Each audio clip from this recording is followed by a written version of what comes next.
bringing through fast raps and critical stats, analytical slap. I'm hitting you smack. I'm sticking you smack lips to stack chips, all with the lyrical technique. For party crashes, liquor spilling mayhem. Punk cops to play them, super bitches to slay them. It's all serious biz, no time remains for the cattle defecation. You spitting right in this spraying, what the Welcome to episode 87 of Breakup Gaming Society, podcast about board games, booze, and hip-hop. I am your host, the Lord Chief Rocka, number one. A note on that, it should relieve some of you to know that Lord Chief Rocka's number 2, 3, and 4 have finally been located and neutralized. Those bastards have been dragging my personal brand down for a long time. But there are always more heads on the Hydra. Somebody sent me a link to a Red Note post that said Chief Rocka's 5, 6, and 7 got wind of the purge and have now teamed up in a country in which I have no associates. So you'll get yours, you fucking bastards, I promise. And if you want to help me out and protect the good name that I stole from a Lords of the Underground song, hit the donate page. Episode 87, what have we got? More local love for Trinidad, Colorado in Drink of the Week. Rygar and I headed down to Almax here to sample what's going on with their cocktail menu. We drank the Smokehound and the Porch Sitter. Notes on those coming right up. Game of the Week. Bridge. I don't know a damn thing about bridge. So when some nice people who teach the game for a living reached out, I did a phone interview with their spokesperson, Brian. Get ready to like bridge.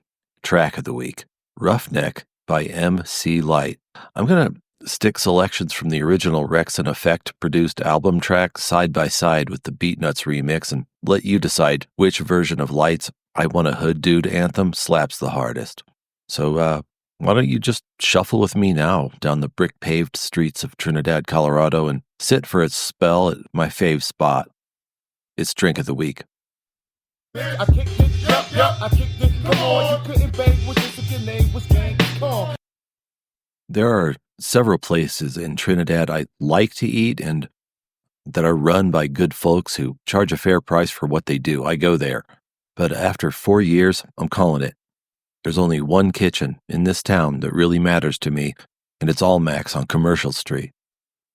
I headed there last Sunday to do something I'm way overdue for, trying their cocktails. Everything else on the menu is thoughtfully designed and executed with love, so what am I doing in this dining room sober year after year?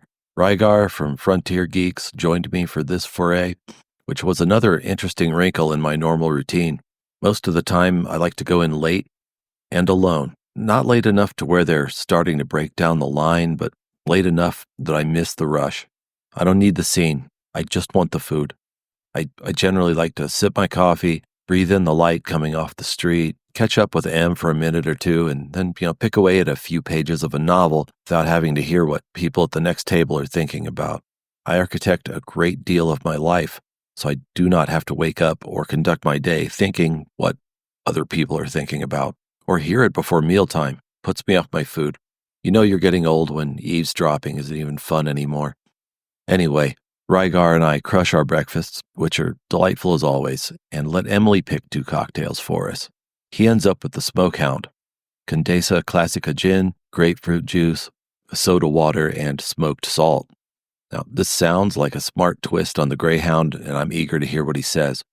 For me, M picks the Porch Sitter. It's a blood orange juice, maple syrup, white oak bourbon, and orange blossom water. It's got the mouthfeel that matches up with how it reads. It's silky and buttery on the tongue. It's maybe a bit sweeter than what I'd pour at home, but at home, I'll drink battery acid out of a hubcap.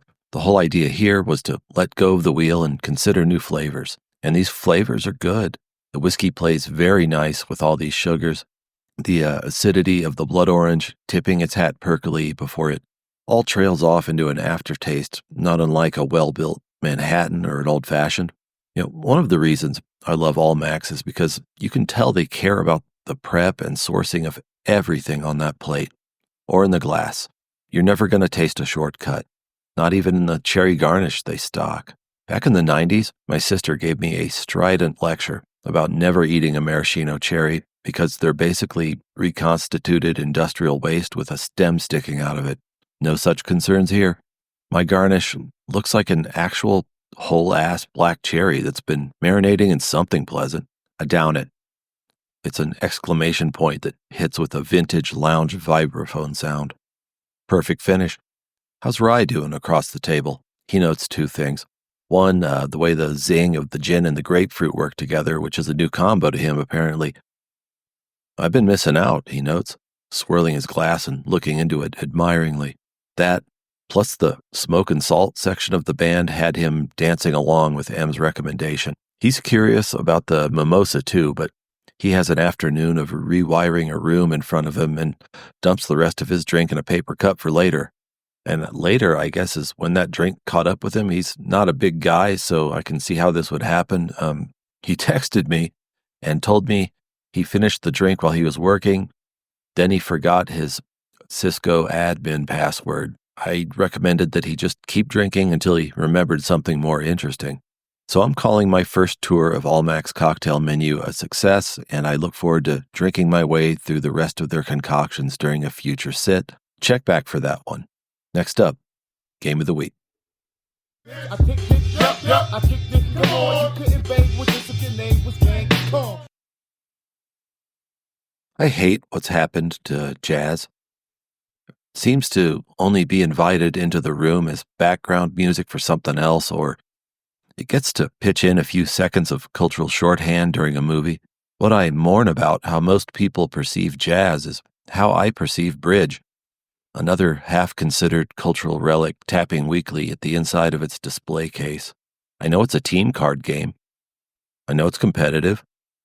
I know tactical bridge situations are sticky enough that they used to have a spot in every major metro newspaper every day. And I know it's for feisty septuagenarians who could count cards, right? Maybe, maybe not. So when the nice folks at the Bridge Teachers reached out for an interview, I was curious to know how people my age, in this case fellow Gen Xer and Bridge Teachers co-founder Brian Reynolds, came to not only love bridge, but make a living playing and teaching it. Who is this guy? Became a professional actor actually during my senior year of high school. Was working at this student union convenience store. This woman walked into my store, my age. We hit it off, became friends. About a year later, we started dating, and she said, "Hey, I need a partner to play this game called Bridge." And I said, "Okay, great. I love games. Let's do that." We started dating. We started playing bridge together. I started doing professional theater, focusing on acting and sword fighting. Did a lot of Shakespeare. That woman and I got engaged, got married, played a lot of bridge together, moved out to LA, been writing and directing and acting out here. My first feature film, just got a sales agent. So we're super excited about that. I wrote and directed it. And now my wife, Samantha, who originally taught me the game, she and I started this business called thebridgeteachers.com in an effort to provide instruction for people who are, just learning the game or have been playing for a little bit, but they want to get better. And yeah, still out here in LA making movies, and I love to fly drones, although I haven't been able to do it with the winds and everything going on, and still playing bridge to this day and teaching it as well. So that's sort of the broad, Brian Reynolds biography strokes. So thanks, Brian. Now I want to know more about how he fell in love with the game. Over the course of this talk, he displays a refined and eloquent sense of play as a concept, deeply informed by his experiences as an actor and an appreciation of the simultaneously cooperative and competitive nature of this classic game. So I've loved games from as I was a kid. I grew up in, let's just say, a emotionally challenging childhood. But one of the ways that I was able to connect with my grandmother especially was through games. And my uncle also, taught me games, and he taught me sports and things like that. But games have always been a part of my life. And and I don't know if it's because I started playing games at a very early age, or if the reason I kept playing games is because I really see the world. I see everything in the world as sort of a game. Whatever I do, I kind of gamify it. And so loved games, was pretty good at chess for my age group. But never really liked chess. It was always very sort of like, it almost gave me ulcers basically, even at a young age. And so I was always trying something, and I grew up in the era when, video games are like, oh my goodness, you could plug in a cartridge and play a different game on your TV.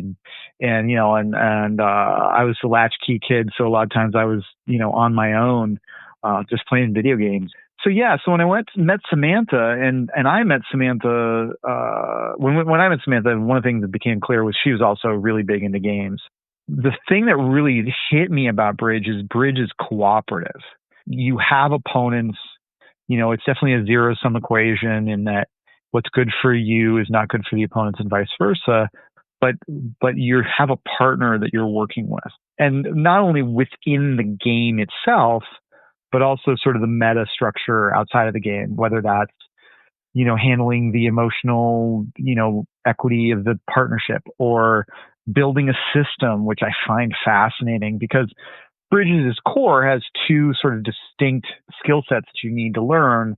And one of them is bidding language, where you're communicating the quality or the resources that you possess in your hand, and your partner is doing the same thing. And then you're both trying to arrive at what the combined resources of the partnership have, right?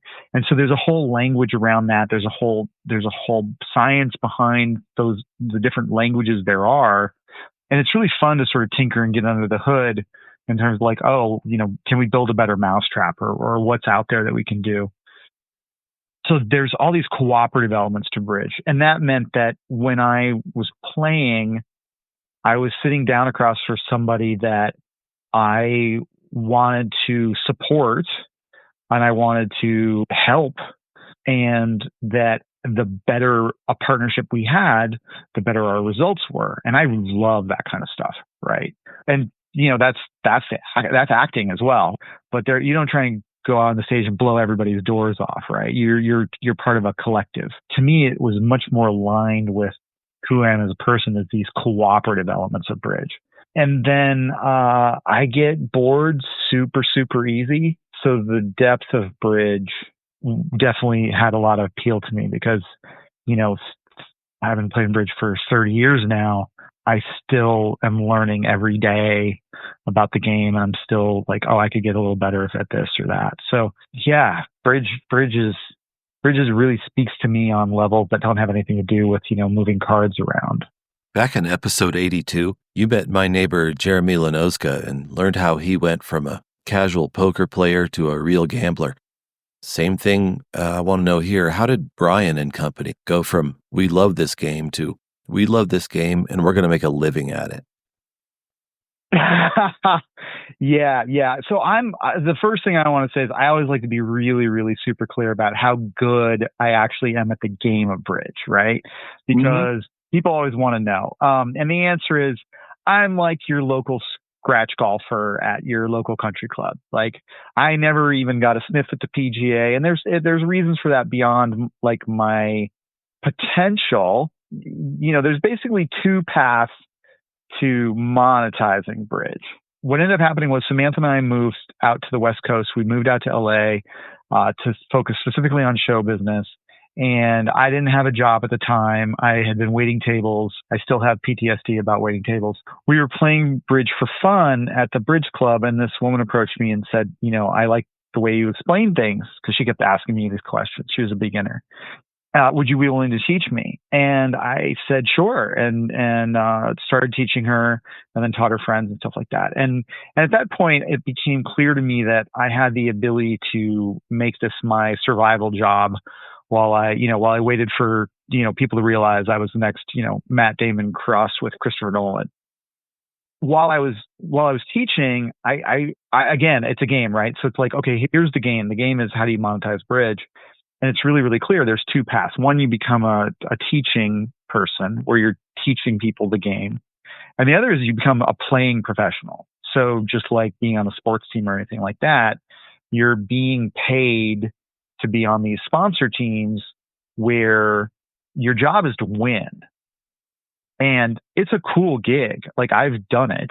And in fact, I was supposed to do it in 2020. I was going to travel like something like 28 weekends or something like that. It was crazy.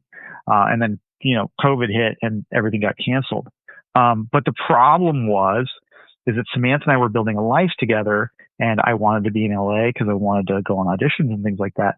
And, a bridge professional travels anywhere from 200 to 250 days out of the year. Woo. And yeah, you're just going from tournament to tournament. You're basically, you're the fastest gun in the West, and you go from tournament to tournament to tournament. I took a look at it and I did the math, and I was like, well, if Samantha and I get really, really, really, really good at bridge, which will probably take us 2 or 3 years, we won't make that much more as mid-tier playing professionals than we would if we just really hit LA hard from a teaching standpoint. I was like, yeah, no. Like, if you get on the top flight teams, yeah, like, you're making a lot more money than I was making. But those, number one, you have to be, the top 1.1% of a player, if not higher. And could Samantha and I have got there? I don't know.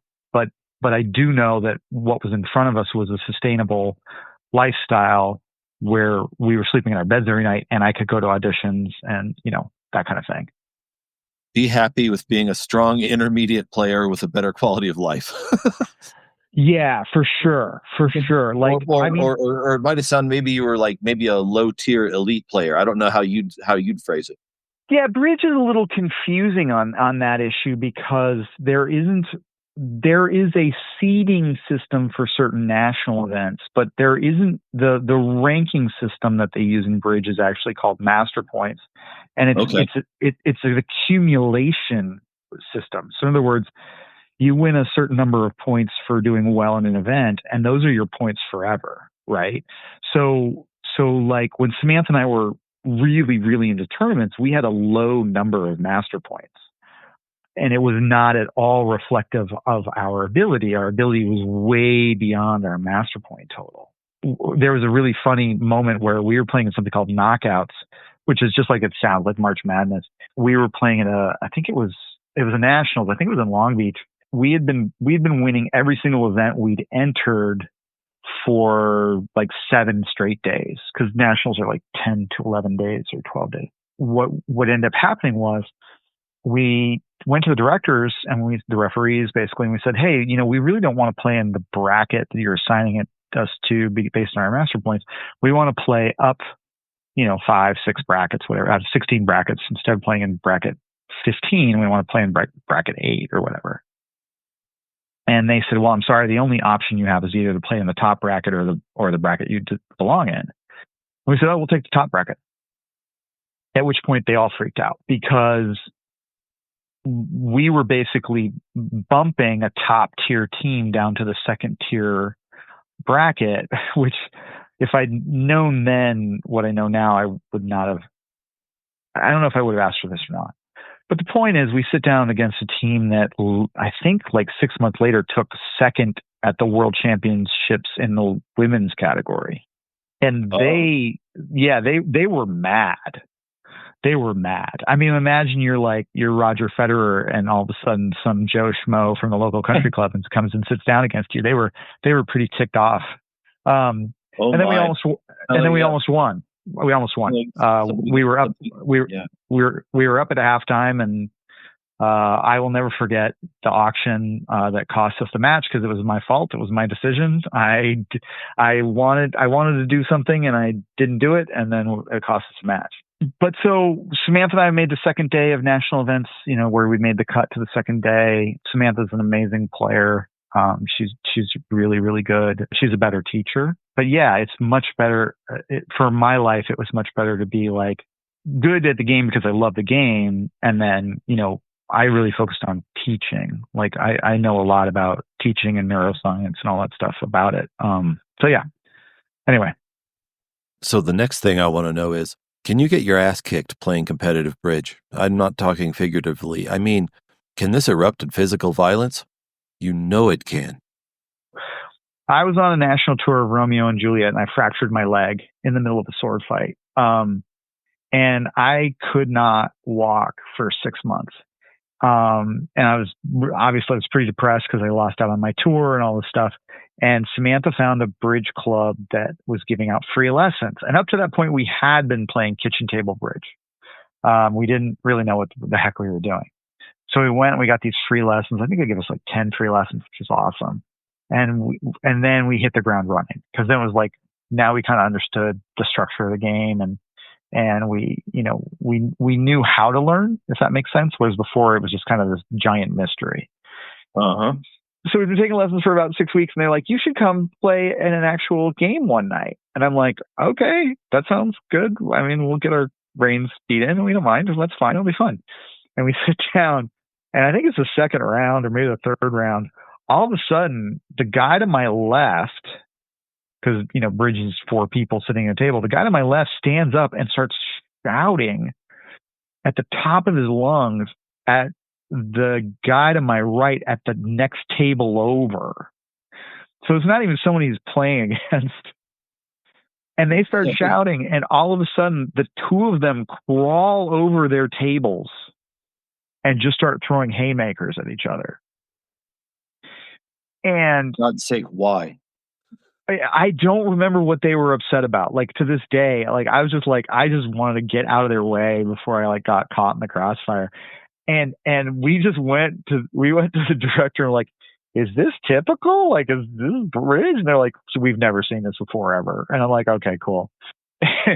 So then flash forward to 2 years later, Samantha and I are sitting down at Beverly Hills Bridge Club. We'd never played in LA before. And we sit down. Gosh, I was 26, I guess. Samantha was 20, 25, 26.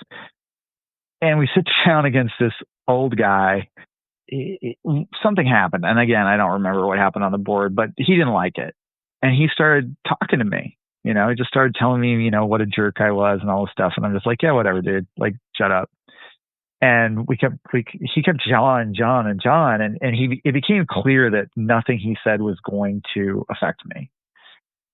And then he turned around and he called Samantha the B word. Like, he was like, yeah, let's go, like, right now. And like, the director came over and everybody was like, whatever his name was, Joe, look, that kid will kill you. Like, what are you talking about? Like, what are you doing, Joe? You can't even walk out of the parking lot without your walker. You're going to take this kid out. Like, what the heck? Also, what kind of person shows up with an open checkbook and says, I will pay you to teach me bridge? Brian tells us about why people reach out to him when they want to level up. Sure. Well, I'd say there's been several iterations of who that person is. When we first started, it was very much, it sort of went viral in an old school type of way, where I had one student who was playing social bridge. So she'd be playing, 2 or 3 times a week with this friends group, and they were all better than her. You know what I mean? She was the new kid on the block. And bridge, a lot of bridge is counterintuitive. And a lot of bridge, if you're not thinking about bridge correctly, knowledge won't help you, right? Like, you can have a data table in your head, but if you're not calling for the right cell or the right row or column, the data table actually will cause you to do worse. A little bit of knowledge is a dangerous thing. My clients were people who, they weren't as good as their friends group and they had no path forward to getting better. And that's sort of a common theme. Now my clients are the same, except there's a lot more of like people who just want to access the game, right? I've gotten to a point where I have a lot more people who are like, yeah, bridge, what is it? Just like, show me. As opposed to, yeah, bridge has been beating my brains in and I'm sick of it, right? So now it's more of a mix of both.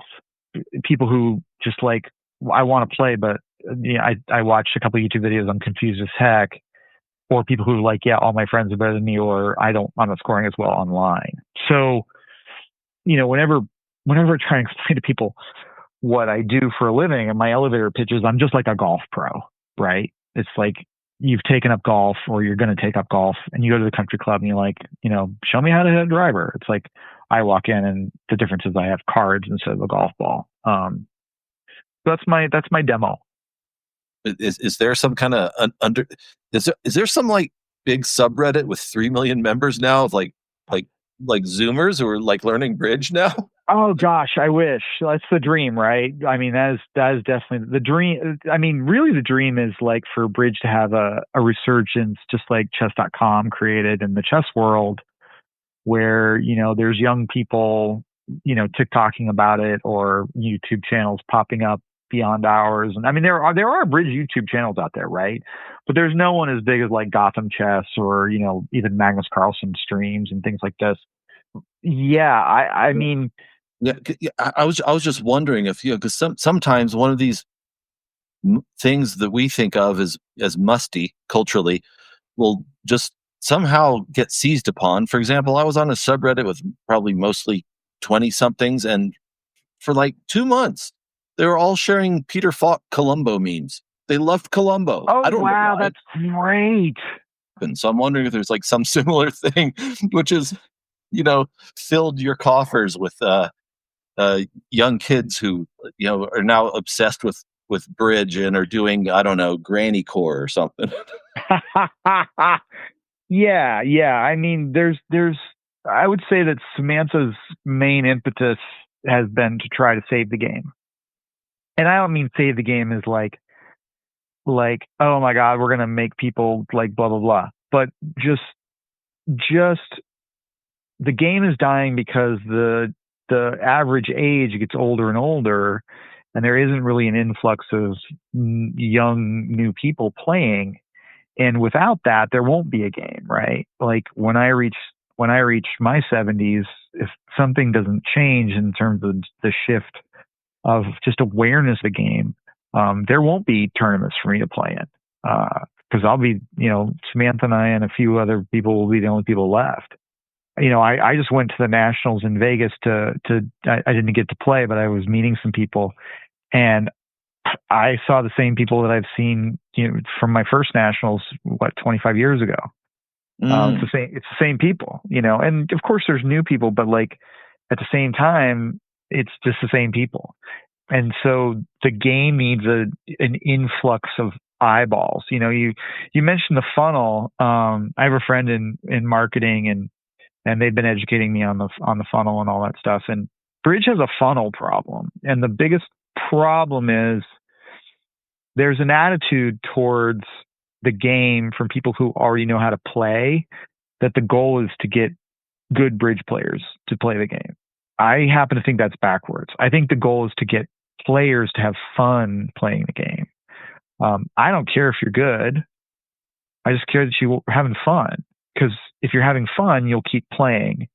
If I could wave a magic wand and 1 million people started playing bridge tomorrow, right?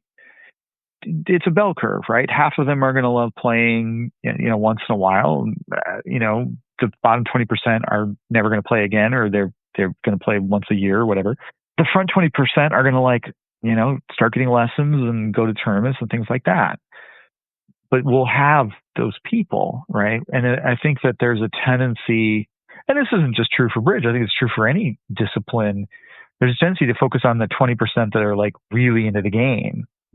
A rising tide lifts all boats. If we can just blow up the population of that bell curve, the percentages will take care of themselves.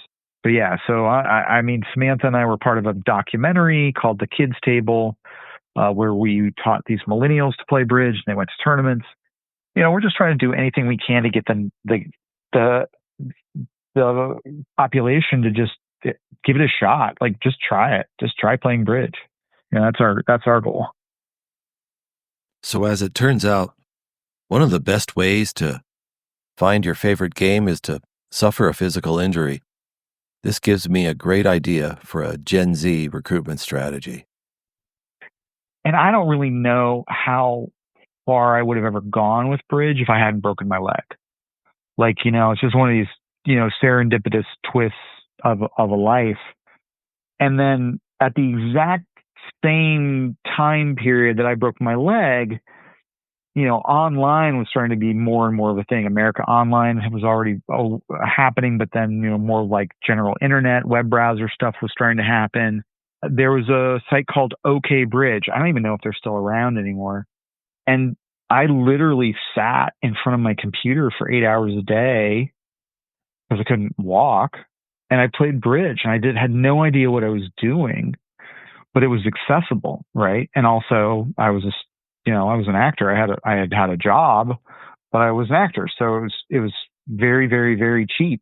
I mean, that's 8 hours of mental activity for practically nothing is like awesome. Right now, you can go on bridgebase.com and you can create a profile for free, and you can play bridge 24/7 for free. Like $0.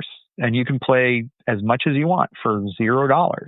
Like that, to me, that just makes bridge very, very attractive for all sorts of reasons. It seems to me that, maybe one of your recruitment strategy is, the bridge teachers, you probably know some bright, attractive people with a good sense of play. And all you need to do, it's simple. It's just arrange for them to have some really nasty compound fractures. When they come to in the recovery room, there you'll all be leering through the window. So Brian is also a writer and a director of film. He and his people made a movie during COVID. Pitch it, Brian. But The Nanny is about a young woman from Finland who comes to a wealthy couple's summer home to take care of their infant. It's a psychological thriller.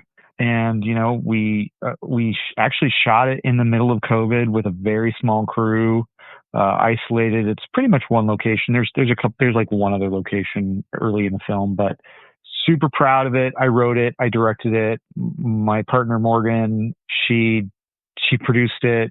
Just really, really proud. And then we got this amazing cast, pretty much unknown, like no talent as you recognize, but the people that we got, Adam Kitchen and Angela Sauer and Jennifer Gould, just amazing, amazing people that I'd worked with before in theater. And then we auditioned for the role of the sheriff. There was the one role we auditioned for, and I don't really like virtual auditions, but we didn't have a choice. And we, Hayes Beyersdorfer, who played the sheriff, just amazing, amazing actor. So great experience.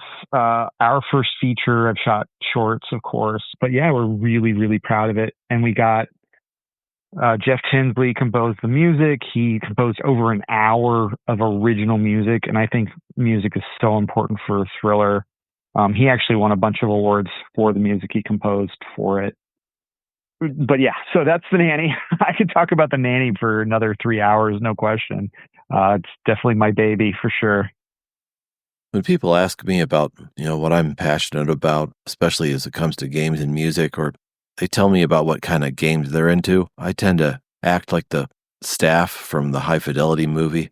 I'm a snob who just can't be bothered with proles who don't understand the obviously sublime. I think Brian's approach might be better than mine. Bridge has sort of this perception of being like old and sort of boring, I guess I would say, because the cards haven't changed in however many centuries, and the unlocking of new strategies and language happens inside of you. It doesn't necessarily happen because you buy a DLC or you buy a new version, right? So it requires a little bit of effort on the student's part of like, okay, well, what is this game about? We balance that. The bridge teachers balance that. We try to make it quick and fun to get started playing. Samantha has a 2-minute video on the rules, and then she has a slightly longer video, the 10-minute video on just the rules. So you can play. A hand of bridge is about 7 to 8 minutes at a tournament level. You'd probably take a little longer when you're a beginner, but you can have fun. And so I really urge people, if you like games, try to look beyond the cover, right? Try to judge the game once you've gotten a chance to get inside and tinker it with a little bit. and see what unlocks for you. That would be my plea. I would say, if you're listening to this and you like games at all, Bridge is sort of this gem that's waiting to be discovered for you, and will really give you an amazing experience, amazing time in your life.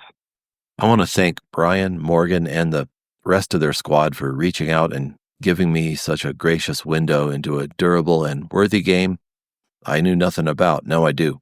So if you want to learn more about, Bridge and how they teach it, it's easy. They have one of the most bomb-proof URLs in the history of the internet, thebridgeteachers.com. Check them out. Next up, track of the week, The Tale of Two Roughnecks. I kicked it, yup, I kicked it, come on, you couldn't bang with this if your name was Gang Kong. You could do a lot worse in 1993 than have Golden Era legend MC Lyte rap on a Wreckx-n-Effect track. The thrust of the song, it's a devil-may-care study on the merits of dating a thug, has her, signature bright rasp on top of that beat, and when you put them together, they were effective. Anybody who gave it an honest listen knew it was going to be a hit. Rump Shaker by Wreckx-n-Effect, took off like a rocket about the same time, and the Wreckx production flavor shows up in a lot of places. One of my favorites being I Get the Job Done off Big Daddy Kane's second LP. Their kick, snare, synergy, and tempo were pristine. You got that slippery, pulsing bass line, multi-layered, syncopated keyboard sounding touches. I'm not sure what's sampled here and what's not, although both James Brown and Pete Rock and CL Smooth are cited as building blocks. You got the gasping pulses, the studio chant backups. I mean, come on.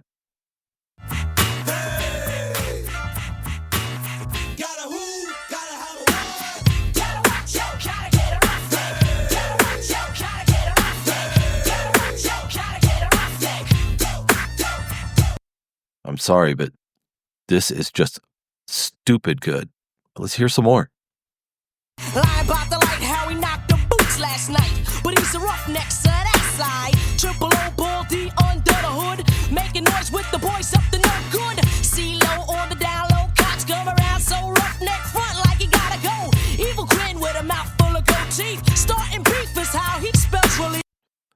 So what happens when the Beatnuts, that's Psycho Les and Juju out of Corona, Queens, get a hold of this track? Well, it's 1993 and these guys are at their peak.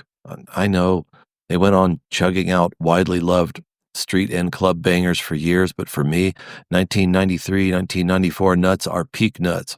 Listen to how the zillion-layer Wreckx-n-Effect approach gets flipped to a more sample-forward approach where there are fewer elements, but Les and Juju give them warm reverb to fill the space, keeping all the pillars that make it catchy while building a different feel around it.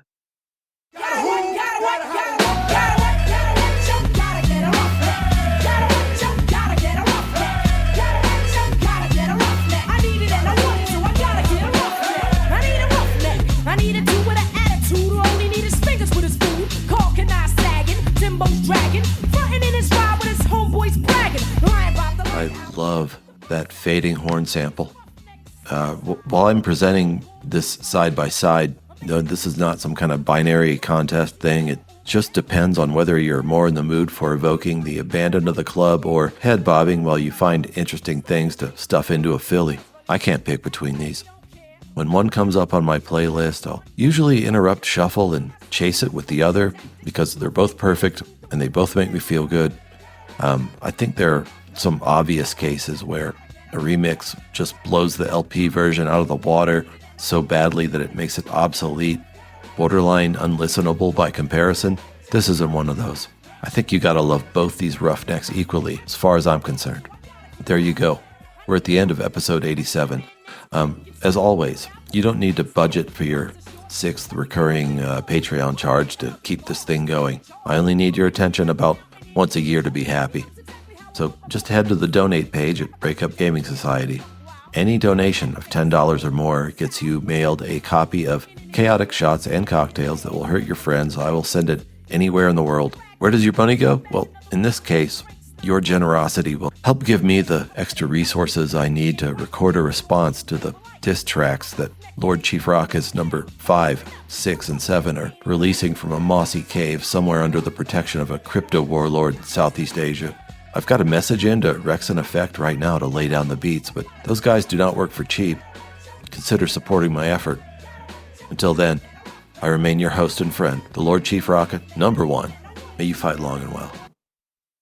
Eat, sleep, shit, fuck, eat, sleep, shit. Then it's back to the